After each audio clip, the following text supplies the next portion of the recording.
मैं डॉक्टर साधना पांडे। आज हमारा जो व्याख्यान है स्नातकोत्तर स्तर पर, वो हमारा वेस्टर्न पॉलिटिकल थॉट का एक शीर्षक है, प्लेटो का न्याय एवं शिक्षा सिद्धांत। ठीक है, प्लेटो जो है, प्लेटो का जो सबसे इम्पोर्टेंट क्वेश्चन आता है, प्लेटो के ऊपर 3-4 सवाल जो बनते हैं वेस्टर्न थिंकर में, वो है उसका न्याय सिद्धांत, उसका शिक्षा सिद्धांत, उनका साम्यवाद का सिद्धांत और प्लेटो का आदर्श राज्य का सिद्धांत। ठीक है, तो प्लेटो के न्याय और शिक्षा सिद्धांत को आज हम सब जो है अपने व्याख्यान के अंतर्गत पढ़ेंगे। पहली चीज कि जब भी हम किसी विचारक के ऊपर कोई भी सवाल पढ़ते हैं या उसके बारे में उसकी कोई थ्योरी समझते हैं, तो सबसे जरूरी चीज है कि हम बहुत संक्षेप में उसके बारे में जानें। उसका एक सामान्य परिचय जरूर हमको लिखना चाहिए। देखिए, दो इस तरह से सवाल आते हैं। एक सवाल आता है, प्रश्न पूछा जाता है कि प्लेटो के न्याय एवं शिक्षा सिद्धांत की आलोचनात्मक समीक्षा कीजिए।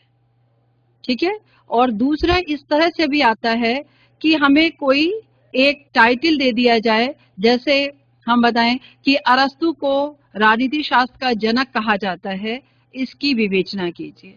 तो जब हमें कोई प्रश्न एक शीर्षक के रूप में मिले, तो पहले तो हमें उस शीर्षक को स्पष्ट करना चाहिए, फिर अपने तर्कों से उस बात को पुष्ट करना चाहिए।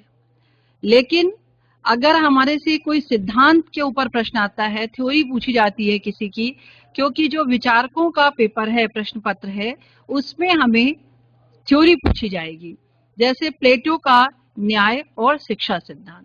तो सबसे पहले हम उसके एक जीवन के बारे में एक सामान्य परिचय हमें पता होना चाहिए। प्लेटो एक यूनानी विचारक थे। इनका जन्म 427-28 ईसा पूर्व में एथेंस एक नगर है, वहां पर हुआ था। ठीक है, प्लेटो के गुरु जो थे वो सुकरात थे, सोक्रेटिस जिनका नाम, और उनके जो शिष्य थे वो अरस्तु थे, अरिस्टोटल जिन्हें कहा जाता है। तो ये प्लेटो का एक सामान्य परिचय है। और प्लेटो की मुख्य 3 रचनाएं हैं, द रिपब्लिक, द स्टेट्समैन और द लॉज।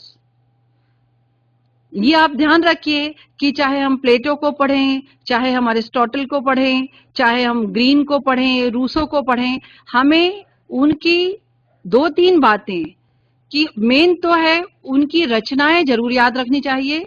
और कई बार वस्तुनिष्ठ प्रश्न भी पूछे जाते हैं, और जो रचनाएं हैं वो आपको, हर जो आपके सिलेबस के थिंकर्स हैं उनकी रचनाएं आपको जरूर याद होनी चाहिए।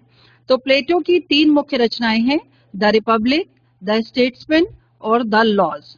जो प्लेटो की पहली रचना है, जिसे रिपब्लिक के नाम से जाना जाता है, उसको एक और नाम से भी जाना जाता है, और वो कहलाता है कंसर्निंग जस्टिस।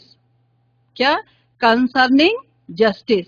उसे हिंदी में हम कहते हैं न्याय से संबंधित।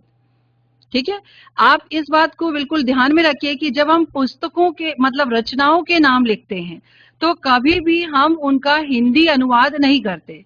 जैसे द रिपब्लिक है तो हम द गणतंत्र कर दें, ऐसा नहीं है। उसकी व्याख्या ही बदल जाती है। चाहे हम उसे हिंदी में लिखें या अंग्रेजी में, हमें द रिपब्लिक ही लिखना है, गणतंत्र नहीं कर देना रिपब्लिक का ट्रांसलेशन जो है। और इसी तरीके से द लॉज को द कानून नहीं कर देना है। जो नाम है, चाहे उसे रिपब्लिक इंग्लिश में लिखें आप, चाहे रिपब्लिक हिंदी में लिखें। तो 3 रचनाएं प्लेटो की important, the Republic, the statesman और द लॉज। रिपब्लिक को एक और नाम से भी जाना जाता है, और वो कहलाती है कंसर्निंग जस्टिस, न्याय से संबंधित पुस्तक भी उसे कहा जाता है। ठीक है, फिर हम देखते हैं कि क्यों प्लेटो की द रिपब्लिक को कंसर्निंग जस्टिस के नाम से जाना जाता है। क्योंकि प्लेटो ने अपने न्याय की थ्योरी को द रिपब्लिक पुस्तक में ही विस्तार से बताया है, इसीलिए इस पुस्तक को न्याय से संबंधित या कंसर्निंग जस्टिस के नाम से भी जाना जाता है। अब हम आते हैं कि प्लेटो से पहले न्याय का मतलब क्या? जस्टिस। क्या सही है, क्या गलत है, यही न्याय की एक सामान्य परिभाषा है। प्लेटो का न्याय बहुत छोटा है, बहुत संक्षेप में है, लेकिन चूंकि यह आपको स्नातकोत्तर स्तर पर लिखना है, इसलिए प्लेटो से पहले भी समाज में न्याय के 3 कॉन्सेप्ट, 3 अवधारणाएं प्रचलित थी। ठीक है, पहला है परंपरावादी अवधारणा, दूसरी है उग्रवादी अवधारणा और तीसरी है व्यवहारवादी अवधारणा। सबकी समझ में आ रहा है कि प्लेटो से पहले समाज में न्याय के 3 कॉन्सेप्ट प्रचलित थे और प्लेटो ने अपने तर्कों से इन तीनों ही धारणाओं का खंडन किया कि नहीं, परंपरावादी धारणा भी ठीक नहीं है, उग्रवादी धारणा भी ठीक नहीं है और व्यवहारवादी धारणा भी ठीक नहीं है।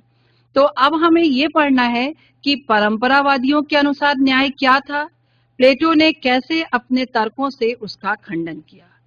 उग्रवादियों के अनुसार न्याय क्या था, प्लेटो ने कैसे उसका खंडन किया। और व्यवहारवादी विचारकों के अनुसार न्याय क्या था और प्लेटो ने कैसे उसका खंडन किया। काफी सरल शब्दों में मैं आपको बताने की कोशिश करूंगी और थोड़ा सा आप ध्यान लगाएंगे तो आपको एकदम याद सा हो जाएगा ये सवाल जो है। सबसे पहले हम आते हैं परंपरावादी अवधारणा, जो प्लेटो के समय में पहले से न्याय की ये अवधारणा प्रचलित थी। देखिए, जो परंपरावादी अवधारणा है उसके जो मेन प्रतिपादक विचारक थे वो थे सिफालस। यूनानी विचारक हैं, इसलिए नाम इनके ऐसे हैं, सिफालस। ये इनके अनुसार न्याय क्या था, जस्टिस क्या था? सत्य बोलना और अपने ऋण को चुकाना न्याय है। हमेशा आप सत्य बोलिए और जो आपका ऋण है, जो आपका कर्ज है, उसे आप चुका दीजिए। That is called justice. Cephalus के अनुसार यही न्याय था। ठीक है, उसके बाद उसका पुत्र आया पॉलीमार्कस। उसने न्याय की इसी परिभाषा को थोड़ा और सरल कर दिया। क्या? कि शत्रु के साथ शत्रुता और मित्र के साथ मित्रता न्याय है।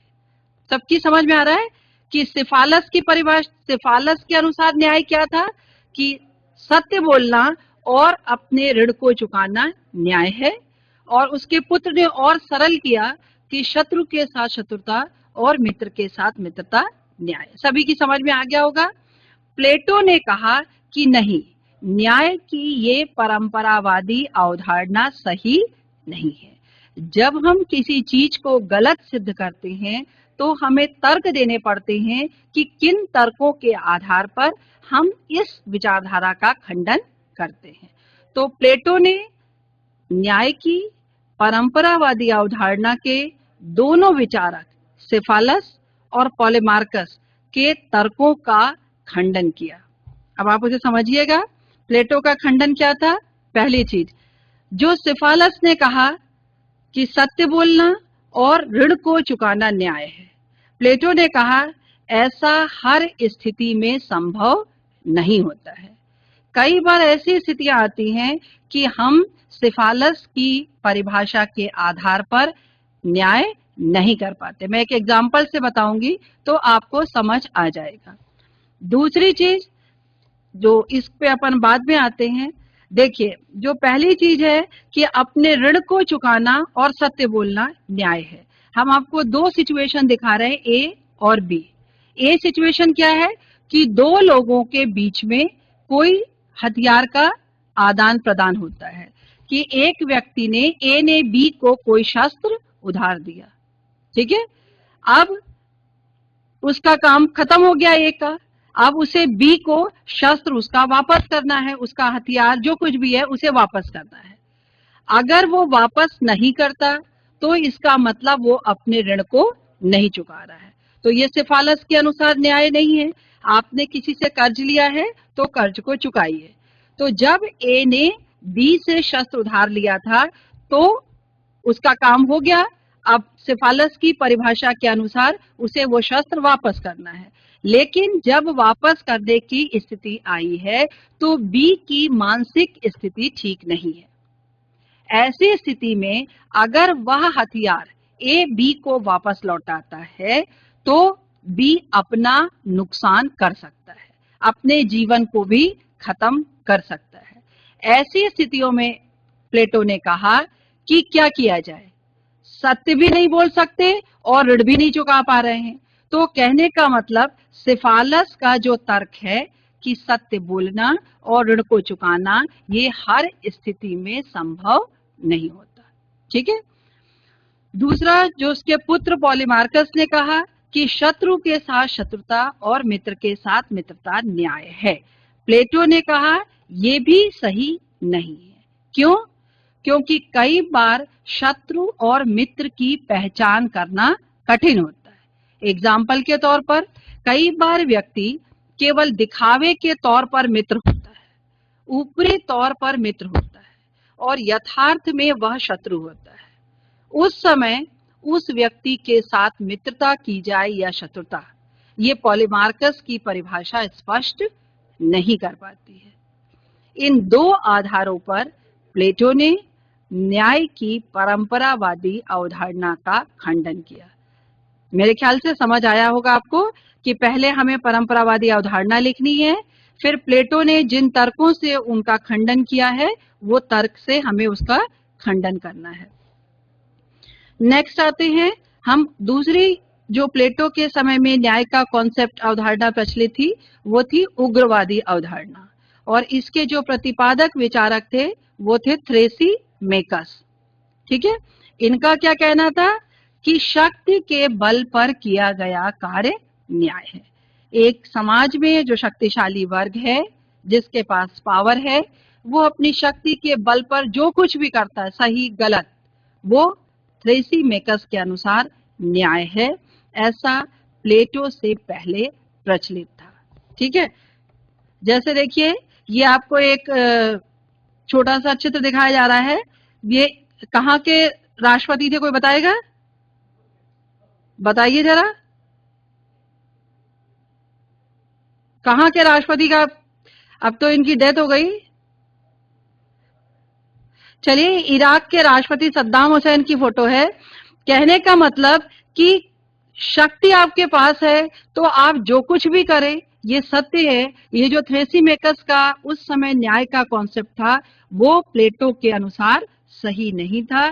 तो प्लेटो से पहले न्याय की एक उग्रवादी अवधारणा प्रचलित थी कि शक्ति के बल पर किया गया सही और गलत सभी कार्य न्याय है। प्लेटो इस तर्क से सहमत नहीं थे, उन्होंने इस तर्क का भी खंडन किया। किस आधार पर उन्होंने अपनी बात रखी? पहली चीज प्लेटो ने कहा कि शासन करना एक कला है। ठीक है, शासन करना एक कला है। कोई बताएगा कला से क्या मतलब है? आर्ट किसे कहते हैं? देखिए, एमए स्तर पर या स्नातकोत्तर स्तर पर हमें अपनी बात को मजबूती के साथ रखना होगा और अपने शब्दों से उसे पुष्ट करना होगा, अपनी भाषा से उसे पुष्ट करना होगा। तो कला से आप क्या समझते हैं? कला किसे कहा जाता है? जब आप बीए स्तर पर पढ़ते हैं, ग्रेजुएशन पर, तो भी एक चीज आती है कि पॉलिटिकल साइंस साइंस है या आर्ट है, राजनीति शास्त्र कला है या विज्ञान है। तो आप हमें ये बताइए कि कला से क्या अभिप्राय है? What is the meaning of art? हाँ बताइए, ये कौन से कॉलेज से आप बोल रहे हैं? खड़े होइए और नाम बताइए जरा। आर्ट या हाँ बताइए, माइक सामने रखिए। आवाज शायद कनेक्ट नहीं हो रही है आपकी।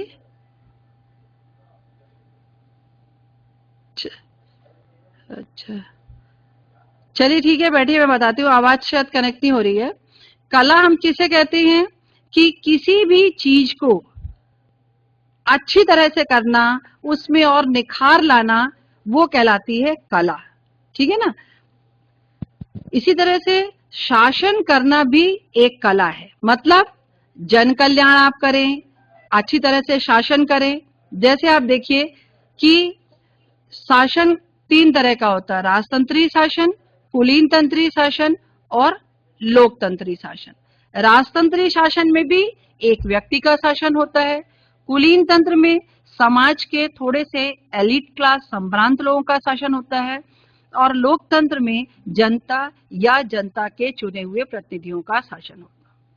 तो राजतंत्र में जो एक राजा होता है, जब वह अपने व्यक्तिगत हित को नीचे रखता है, निजी हित को नीचे रखता है और जनता के हित को ऊपर रखता है, तब तक राजा का काम सही चलता है।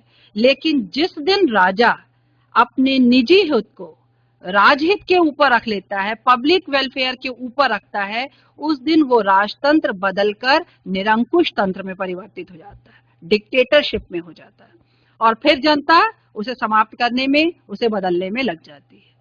ठीक है, तो प्लेटो ने ये कहा कि थ्रेसीमेकस का ये विचार कि शक्ति के बल पर किया गया कार्य न्याय है, ये गलत है। शासन करना एक कला है और जिस तरह से हर कला का लक्ष्य उस चीज को पूर्णता प्रदान करना है, उस तरह शासन का भी लक्ष्य जन कल्याण होना चाहिए, न कि अपना निजी हित या व्यक्तिगत कल्याण। प्लेटो ने कहा कि शासन जो है वो शासक मतलब राजा या जनप्रतिनिधि की स्वार्थ सिद्धि का साधन नहीं होना चाहिए, बल्कि जन कल्याण का एक रूप होना चाहिए। बहुत सी सरकार के द्वारा एक लोकतंत्री गवर्नमेंट में बहुत सी स्कीम चलाई जाती हैं, शासन ऐसे बहुत से काम करता है जिसमें तात्कालिक लाभ नहीं होता शासन को, लेकिन जनता के हित में बहुत सी योजनाएं चलाई जाती हैं, क्योंकि पब्लिक का कल्याण ये सबसे बड़ी चीज है। राजतंत्री शासन हो, कुलीन तंत्री शासन हो, लोकतंत्री शासन हो, जब तक राजा, समाज के संभ्रांत लोग या जनता के चुने हुए प्रतिनिधि अपने निजी हितों से ऊपर देश के हित को रखते हैं, जनहित को रखते हैं, तब तक शासन अच्छा चलता है, तब तक जनता में कोई विरोध नहीं होता।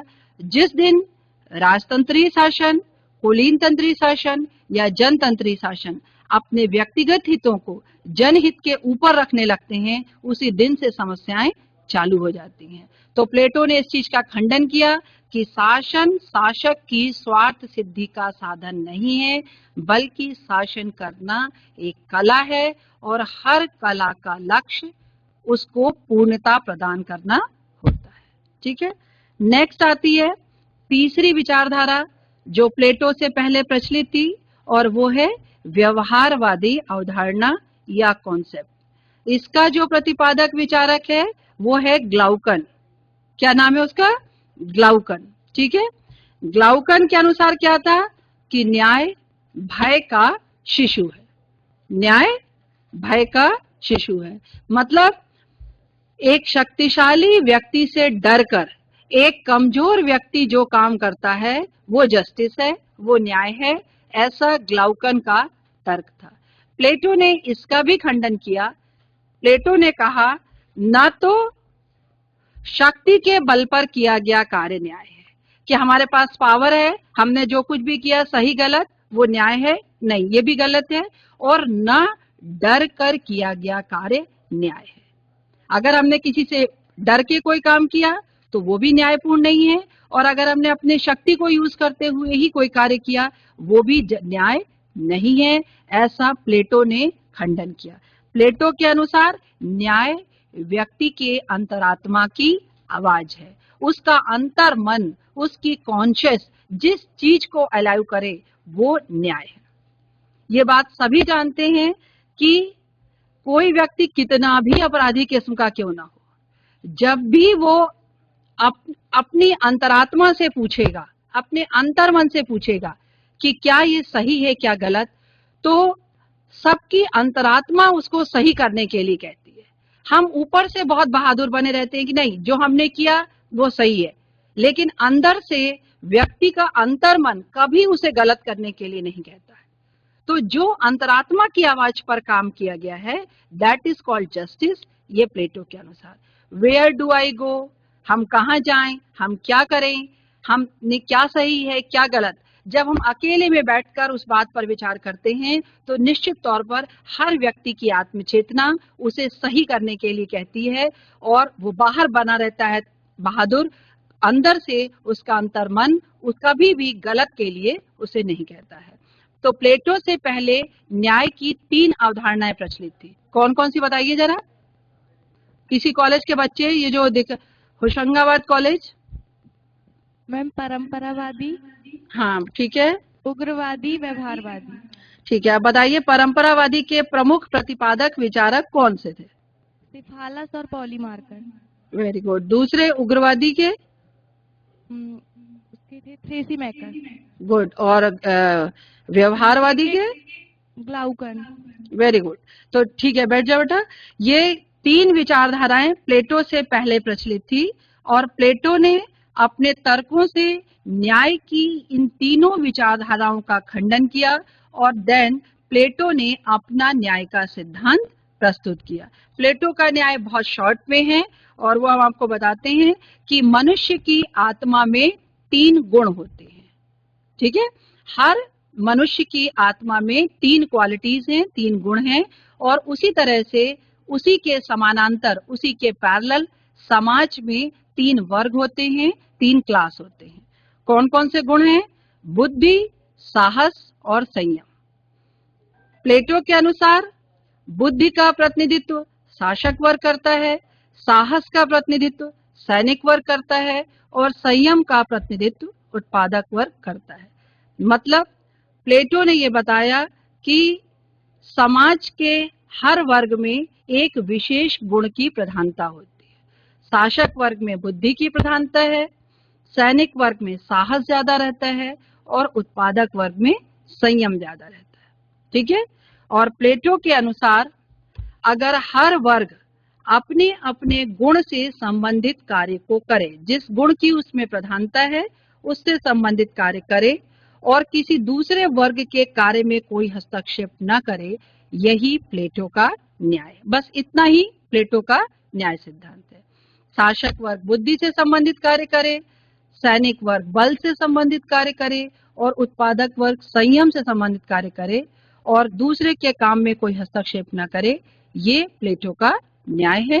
तो प्लेटो का जस्टिस की जो थ्योरी है वो शॉर्ट पे है, बहुत क्लियर है और उससे पहले जो धारणाएं प्रचलित हैं वो हमें बतानी होंगी, फिर प्लेटो का अपना न्याय का सिद्धांत। फिर प्लेटो की न्याय की भी कुछ कमियां हैं, कुछ आलोचनाएं हैं और सबसे बड़ी बात कि प्लेटो की ज्यादातर थ्योरीज की सबसे सशक्त आलोचना अगर की है तो उसके शिष्य अरिस्टोटल ने, अरस्तु ने की है। अब प्लेटो की न्याय की जो कमियां हैं वो कुछ एक हम यहाँ आपको बताते हैं। पहली चीज, एक कमी प्लेटो की ये है कि न्याय कोई कानूनी नहीं, नैतिक प्रश्न है। ठीक है, क्या प्लेटो ने ये बताया कि शासक वर्ग बुद्धि के कार्य करे, सैनिक वर्ग बल से संबंधित कार्य करे और उत्पादक वर्ग संयम से संबंधित कार्य करे? तो न्याय जो है एक नैतिकता का प्रश्न है कि हमारी अंतरात्मा जो कहे वो सही है, वो न्यायपूर्ण है। लेकिन प्लेटो ने इसे एक वैधानिक प्रश्न बनाया, एक कानूनी प्रश्न बनाया। एक बार के लिए अगर प्लेटो की विचारधारा को मान भी लिया जाए कि जस्टिस एक लीगल पहलू, एक कानूनी प्रश्न है, एक नैतिकता का प्रश्न नहीं है, तो यहाँ पे भी एक समस्या ये आती है कि प्लेटो ने कहा कि शासक वर्ग बुद्धि से संबंधित कार्य करे, सैनिक वर्ग बल से संबंधित कार्य करे और उत्पादक वर्ग संयम से संबंधित कार्य करे। ठीक है, तो समाज में अगर 100% व्यक्ति जो हैं उसमें से 80% व्यक्ति अगर अपने अपने गुण से संबंधित कार्यों को भी करेंगे तो भी 20% या कुछ समाज का प्रतिशत ऐसा होगा जो दूसरों के कार्य में हस्तक्षेप करेगा।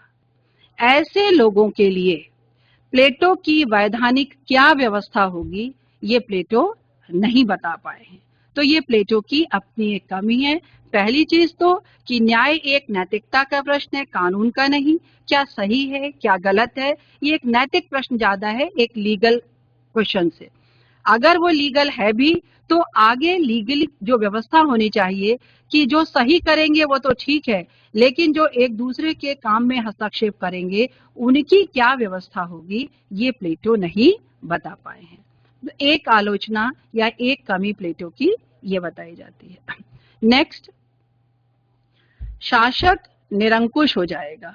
कि प्लेटो ने ये कहा कि सारी शक्तियां, सारी बुद्धि जो है वो शासक वर्ग के पास है और सारी काम जो है वो शासक करेगा। तो किसी एक वर्ग को अगर जरूरत से ज्यादा पावर दे दिया जाएगा तो इस बात की पूरी संभावना रहती है कि वो व्यक्ति डिक्टेटर, निरंकुश या स्वेच्छाचारी हो जाएगा और तब जो प्लेटो का जनहित है वो कभी भी पूरा नहीं हो पाएगा।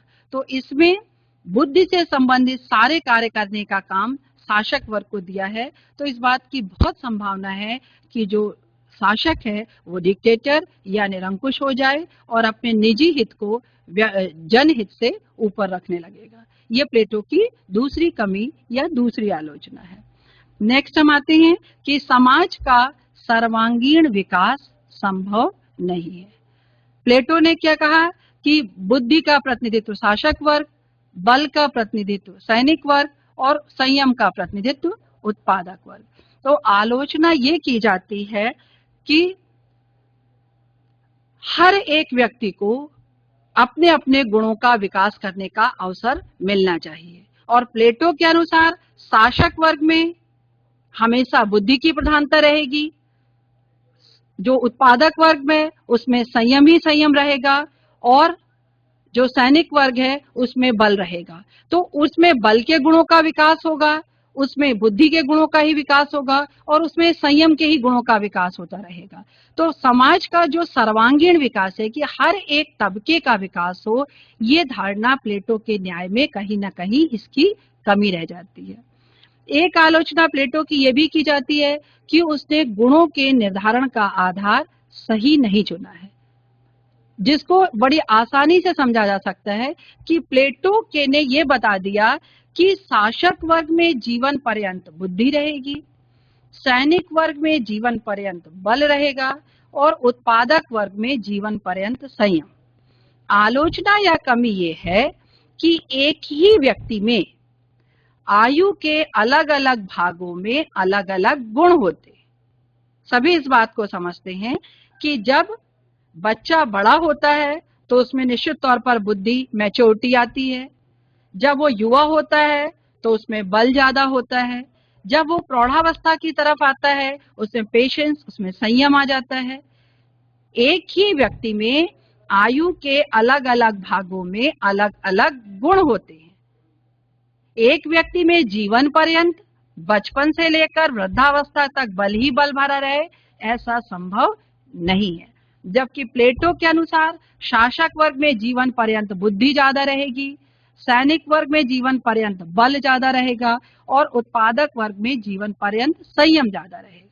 आलोचना ये की जाती है, कमी ये बताई जाती है कि एक ही व्यक्ति में आयु के अलग अलग भागों में अलग अलग गुण होते हैं, जिसे प्लेटो ने सही तरीके से निर्धारित नहीं किया है या उसकी अवहेलना या कमी हुई है। नेक्स्ट, ये वर्तमान राज्यों पर लागू नहीं है, क्योंकि आप सभी जानते हैं कि प्लेटो एक यूनानी थिंकर हैं। पहले छोटे छोटे नगर राज्य होते थे, सिटी स्टेट्स होते थे, जनसंख्या बहुत कम होती थी। आज जनसंख्या बहुत ज्यादा है। पूरे देश की जनता को किसी भी देश में इन 3 आधारों पर वर्गीकरण करना ऐसा संभव वर्तमान समय में नहीं है। इसलिए आज के समय में प्लेटो का न्याय सिद्धांत लागू नहीं होता है। तो ये है प्लेटो की जस्टिस की थ्योरी। सभी की समझ आई होगी। हमें प्लेटो का बहुत संक्षेप में परिचय लिखना है, उसकी पुस्तकों के बारे में लिखना है, न्याय की थ्योरी उसने किस पुस्तक में बताई वो बताना है, फिर प्लेटो से पहले न्याय की जो अवधारणाएं हैं उनको बताना है, उनके प्रतिपादक विचारक समझना है, प्लेटो ने कैसे उसका खंडन किया उन तर्कों को देना है, फिर प्लेटो का न्याय बताना है और फिर प्लेटो के न्याय की जो कमियां हैं वो स्पष्ट करनी है। इस तरह से प्लेटो के जस्टिस की थ्योरी कंप्लीट हो जाती है। सबकी समझ में आ गया प्लेटो का न्याय सिद्धांत? चलिए नेक्स्ट आते हैं हम प्लेटो का शिक्षा सिद्धांत। प्लेटो का एक ही लक्ष्य था, एक फिलोसफर किंग बनाना, एक दार्शनिक राजा या शासक को तैयार करना और एक आदर्श राज्य की स्थापना करना। ये प्लेटो का लक्ष्य था। और प्लेटो का आदर्श राज्य कैसे स्थापित होगा? अगर प्लेटो के बताए हुए न्याय के अनुसार समाज में न्याय हो, मतलब हर वर्ग अपने काम को करे और दूसरे के काम में कोई हस्तक्षेप न करे। दूसरा, प्लेटो की बताई हुई शिक्षा के अनुसार समाज में शिक्षा हो। प्लेटो की जो साम्यवाद की व्यवस्था है उसके अनुसार शासक वर्ग के लिए संपत्ति और परिवार का निषेध हो। तो कुल मिला के अगर ये सारी चीजें होंगी तो वही प्लेटो का आदर्श राज्य होगा। अब प्लेटो ने न्याय की जो बात बताई उसने ये बताया कि हम कैसे जस्टिस को प्राप्त करेंगे, उसके क्या दो आधार होंगे। पहली चीज प्लेटो ने बताया शिक्षा प्रणाली, उसके द्वारा हम एक न्यायपूर्ण न्याय की प्राप्ति कर सकते हैं। और दूसरा सभी लोग जानते हैं उसकी साम्यवाद की व्यवस्था। प्लेटो का साम्यवाद कोई एक कम्युनिस्ट जो थ्योरी है वो बिल्कुल भी नहीं है। उसका साम्यवाद है किन्हीं चीजों की मनाही, रोक किसी चीज की। ठीक है, तो प्लेटो ने यह बताया कि हम न्याय की प्राप्ति के दो आधार हैं, एक शिक्षा प्रणाली और दूसरा एक साम्यवाद की व्यवस्था।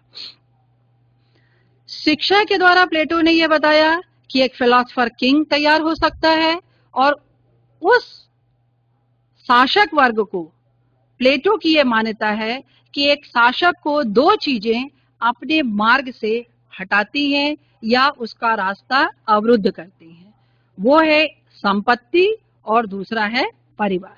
संपत्ति एक ऐसी चीज है जिसके चक्कर में पड़कर व्यक्ति न्याय नहीं कर पाता, और दूसरा उसका जो पारिवारिक मोह माया है वो उसे अपने कर्तव्य से भटकाती है, ऐसी प्लेटो की मान्यता है। इसलिए प्लेटो ने शासक वर्ग के लिए संपत्ति और परिवार के साम्यवाद की व्यवस्था की है। मतलब ये दो क्लास इन चीजों का उपयोग नहीं कर पाएंगे, और इससे प्लेटो ने यह बताया कि जो फिलोसफर किंग है उसके स्वार्थी होने के जो अवसर हैं, दो चीजें, उस पर रोक लगेगी। तो न्याय की प्राप्ति के दो आधार, एक शिक्षा प्रणाली और दूसरा साम्यवाद की व्यवस्था। शिक्षा एक पॉजिटिव एफर्ट है, सकारात्मक तरीके से व्यक्ति को उसके लिए तैयार किया जाता है कि एक न्यायपूर्ण समाज की स्थापना हो। और साम्यवाद जो है वो एक निषेधात्मक उपाय है जिससे किसी चीज पर रोक लगाई जाती है। तो प्लेटो की न्याय प्राप्ति के दो आधार, समुचित शिक्षा प्रणाली और साम्यवाद की व्यवस्था। शिक्षा के द्वारा दार्शनिक शासक की प्राप्ति जो प्लेटो का एक आदर्श था, फिलोसफर किंग, और साम्यवाद के द्वारा स्वार्थी होने के दोनों अवसर, परिवार और संपत्ति पर रोक। तो एक पॉजिटिव एफर्ट और एक नकारात्मक या निषेधात्मक उपाय जिससे किसी चीज की मनाही की जाती है। फिर अब हम आ जाते हैं प्लेटो की शिक्षा प्रणाली। उसके दो आधार हैं। एक, ये हमने आपको शुरू में ही बताया था कि प्लेटो का जन्म यूनान के एक नगर एथेंस में हुआ था। एथेंस से ही लगा हुआ एक छोटा सा और शहर है जो स्पार्टा कहलाता है। प्लेटो ने एथेंस की शिक्षा प्रणाली का अध्ययन किया और पास ही के शहर स्पार्टा की शिक्षा प्रणाली का अध्ययन किया। और स्पार्टा जो है वो योद्धाओं का समाज था, वहां शिक्षा, सैनिक शिक्षा पर ज्यादा बल था। प्लेटो ने दोनों शिक्षा प्रणाली का अध्ययन किया और दोनों में कुछ गुण थे, कुछ कमियां थी।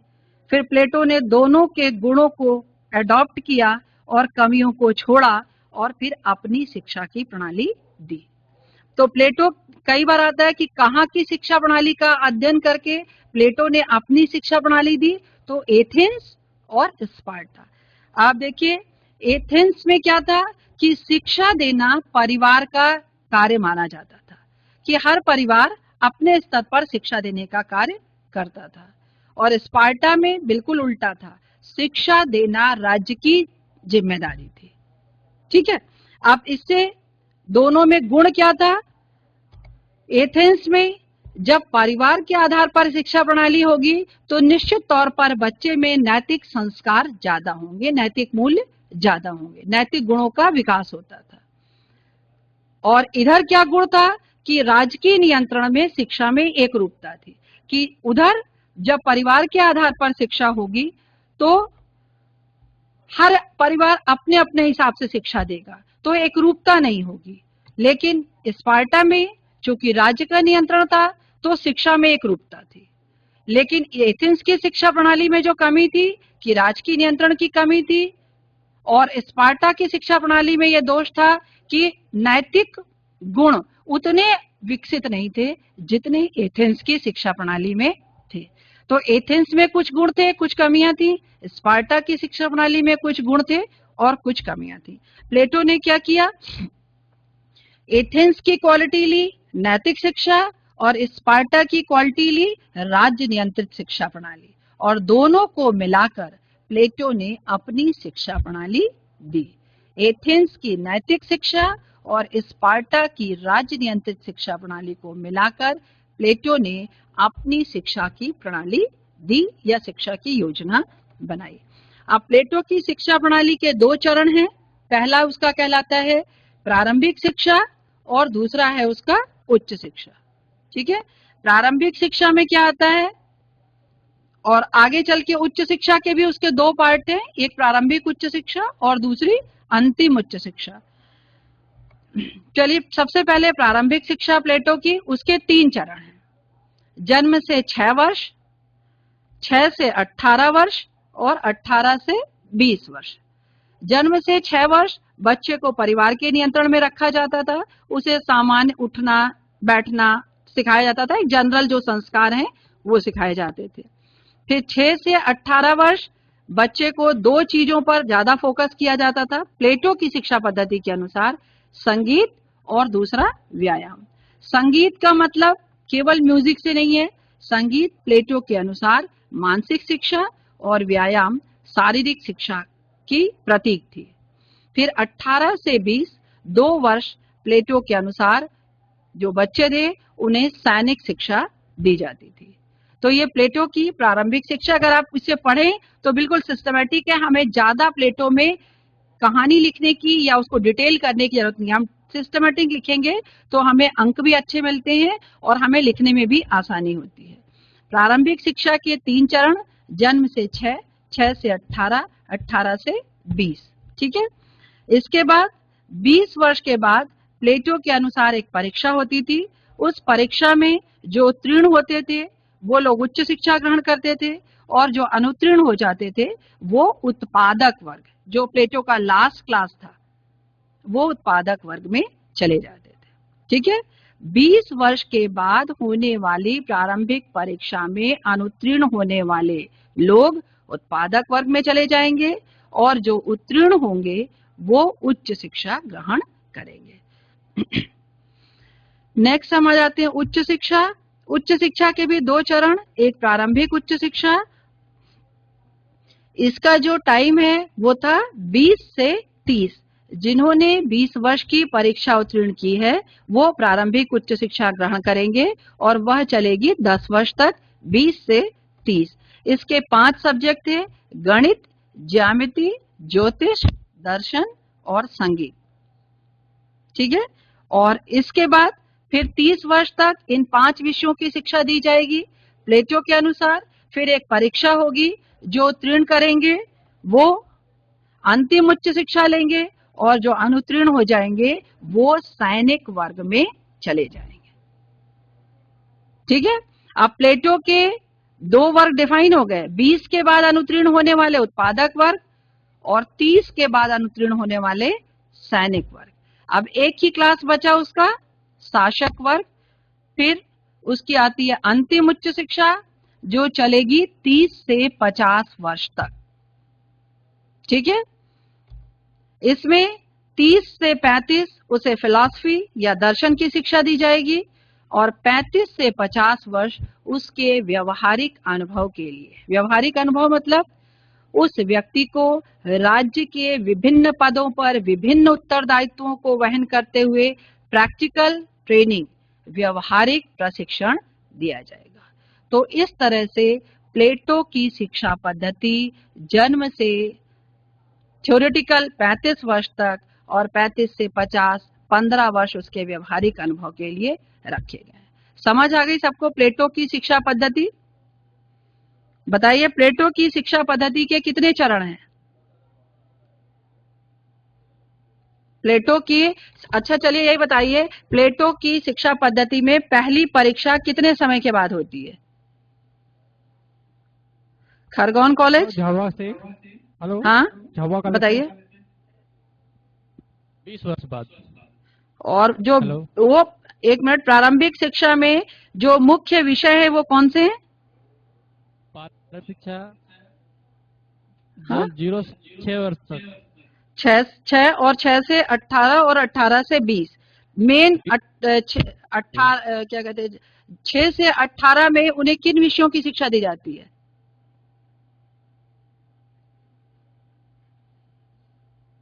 बताइए, आवाज नहीं आ रही आपकी। 6 से 18 वर्ष के बीच में मुख्य विषय कौन से हैं? और किसी कॉलेज से? 6 से 18 में संगीत और व्यायाम। संगीत एक तरह से मानसिक प्रशिक्षण और व्यायाम व्यक्ति का शारीरिक प्रशिक्षण। फिर 18 से 20 2 वर्ष सैनिक शिक्षा मैम। हाँ, और 20 वर्ष के बाद जो परीक्षा होगी उसमें अनुत्तीर्ण होने वाले किस वर्ग में जाएंगे? जी मैम, उत्पादक वर्ग में जाएंगे। उत्पादक वर्ग में। वेरी गुड, ठीक है, बैठिए। नेक्स्ट बताइए, उच्च शिक्षा जो है उसके 2 चरण हैं, कौन कौन से? हाँ, उच्च शिक्षा के 2 चरण हैं, एक प्रारंभिक उच्च शिक्षा, एक अंतिम उच्च शिक्षा। प्रारंभिक उच्च शिक्षा कितने से कितने वर्ष तक चलेगी प्लेटो के अनुसार? 20 से 30 वर्ष तक। मुख्य विषय बताइए, कौन कौन से 5 विषय हैं उसमें? संगीत, गणित, दर्शन, ज्योतिष, हाँ। दर्शन, हेलो। संगीत। ठीक है, दर्शन। एक विषय, हाँ ठीक है, इसमें एक विषय प्रारंभिक शिक्षा में भी है और प्रारंभिक उच्च शिक्षा में भी। कौन सा विषय? संगीत। ठीक है, हाँ, संगीत प्रारंभिक शिक्षा में भी है और प्रारंभिक उच्च शिक्षा में भी। ठीक है, 30 वर्ष के बाद जो परीक्षा होगी उसमें अनुत्तीर्ण होने वाले लोग किस वर्ग में जाएंगे? बताइए, 30 वर्ष के बाद जो, हाँ, सैनिक में। सैनिक वर्ग में। ठीक है, और जो उच्च शिक्षा लेंगे वो हो गई 30 से 35, जिसमें फिलॉसफी की शिक्षा दी जाएगी, और 35 से 50 फिर उसके प्रैक्टिकल एक्सपीरियंस के लिए।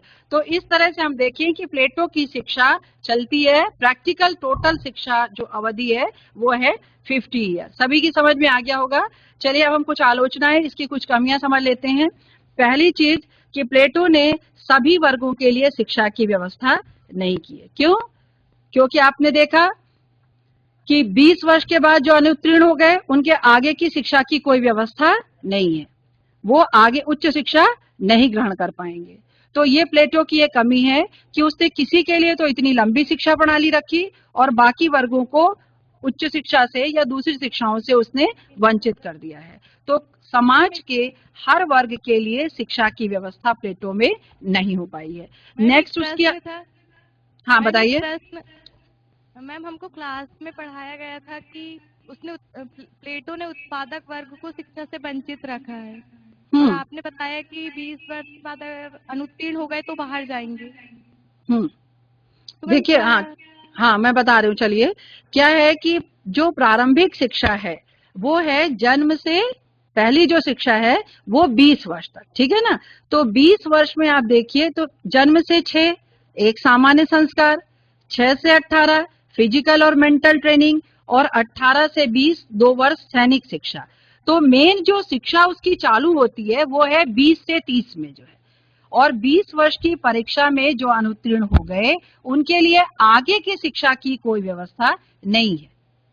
समझ में आ रहा है ना? 20 वर्ष तक तो सभी पढ़ेंगे, 20 वर्ष तक, लेकिन वो एक नॉर्मल शिक्षा है, कोई स्पेसिफिक शिक्षा वहां पे शुरू नहीं होती है, ठीक है ना। और 20 वर्ष की परीक्षा के बाद जो परीक्षा होगी उसमें जो अनुत्तीर्ण होंगे उनके आगे की शिक्षा की प्लेटो कोई व्यवस्था नहीं करते हैं। ये उनकी शिक्षा प्रणाली की एक कमी बताई जाती है। समझ आ गया? दूसरा हम ये बताएं, एक चीज हमसे स्लाइड में छूट गई है कि कला एवं साहित्य पर नियंत्रण। एक प्लेटो ने ये कहा कि कला और साहित्य पर राजकीय नियंत्रण का समर्थन किया है। सबकी समझ में आ रही है? प्लेटो की एक कमी है कि कला और साहित्य पर नियंत्रण ठीक नहीं है। क्यों? क्योंकि कला तभी तक कला है जब तक उसको व्यक्ति के व्यक्तित्व के हिसाब से निखरने दिया जाए, उसकी अभिव्यक्ति हो। अगर कला और साहित्य पर नियंत्रण लगा देंगे तो वो कला नहीं, वो कानून का प्रदर्शन हो जाता है। तो इस आधार पर भी प्लेटो की आलोचना की जाती है। फिर कला कला नहीं, कानून का प्रदर्शन हो जाता है, क्योंकि वह उस पर राजकीय नियंत्रण का समर्थन करता है। दूसरी आलोचना, तीसरी आलोचना बताई जाती है कि प्लेटो की शिक्षा प्रणाली बहुत लंबी है। जन्म से 50 वर्ष तक शिक्षा लंबी भी है और खर्चीली भी है। तो कितनी प्रैक्टिकल होगी, कितने लोग उसे ग्रहण करेंगे, ये भी उसकी एक कमी है, उसका एक ड्रॉबैक है। एक आलोचना ये बताई जाती है कि परीक्षा योग्यता के मूल्यांकन का एकमात्र आधार नहीं। सभी समझते हैं कि प्लेटो ने क्या बताया, पहली परीक्षा 20 के बाद, दूसरी परीक्षा 30 के बाद। आलोचना ये की जाती है कि परीक्षा व्यक्ति की योग्यता के मूल्यांकन का एक क्राइटेरिया, एक आधार तो जरूर होता है या हो सकता है, लेकिन परीक्षा ही व्यक्ति की योग्यता के मूल्यांकन का एकमात्र मापदंड हो, ये सही नहीं है, जैसा कि प्लेटो ने रखा है। क्यों? क्योंकि मान लीजिए 20 वर्ष के बाद परीक्षा हुई, व्यक्ति अनुत्तीर्ण हो गया, तो जरूरी नहीं है कि वो अयोग्य हो, और भी हो सकता है, स्वास्थ्य संबंधी समस्या, कोई मानसिक प्रॉब्लम, कोई भी समस्या हो सकती है।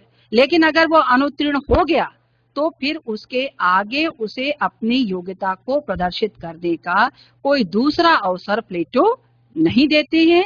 तो आलोचना ये की जाती है, कमी ये बताई जाती है कि परीक्षा से व्यक्ति की योग्यता को मूल्यांकन तो किया जा सकता है, लेकिन केवल परीक्षा से मूल्यांकन किया जाए, ये पॉइंट प्लेटो का क्रिटिसाइज करने लायक है, आलोचना करने लायक है, या ये कमी है।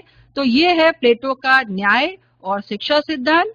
देखिए, प्लेटो के न्याय सिद्धांत की भी कमियां हैं, शिक्षा सिद्धांत की भी कमियां हैं, लेकिन एक बात प्रैक्टिकल है कि अपने समय में प्लेटो ने न्याय के जो 3 वर्ग बनाए, शासक, सैनिक और उत्पादक, उसने अपनी शिक्षा प्रणाली से ये बताया कि कौन शासक में जाएगा, कौन सैनिक में जाएगा, कौन उत्पादक में जाएगा। तो एक वैज्ञानिक क्लासिफिकेशन, एक साइंटिफिक क्लासिफिकेशन क्लास का प्लेटो ने अपनी शिक्षा प्रणाली से किया।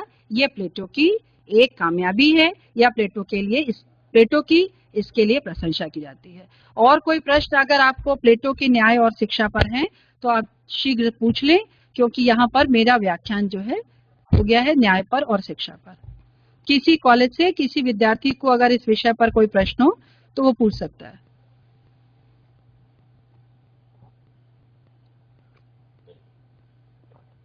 समझ में आया आपको व्याख्यान न्याय और शिक्षा सिद्धांत? बड़ा सिस्टमैटिक प्लेटो की थ्योरीज हैं। अगर हम उसे सही ढंग से लिखें तो शॉर्ट में भी लिखें तो हमें बहुत अच्छे अंक मिलते हैं। हमें इसे बहुत ज्यादा कहानी बनाने या बहुत डिटेल में लिखने की आवश्यकता नहीं होती है। चलिए ठीक है, अब आपका कोई सवाल नहीं है तो आप सभी को धन्यवाद। फिर अगले व्याख्यान में हम फिर मिलेंगे। धन्यवाद।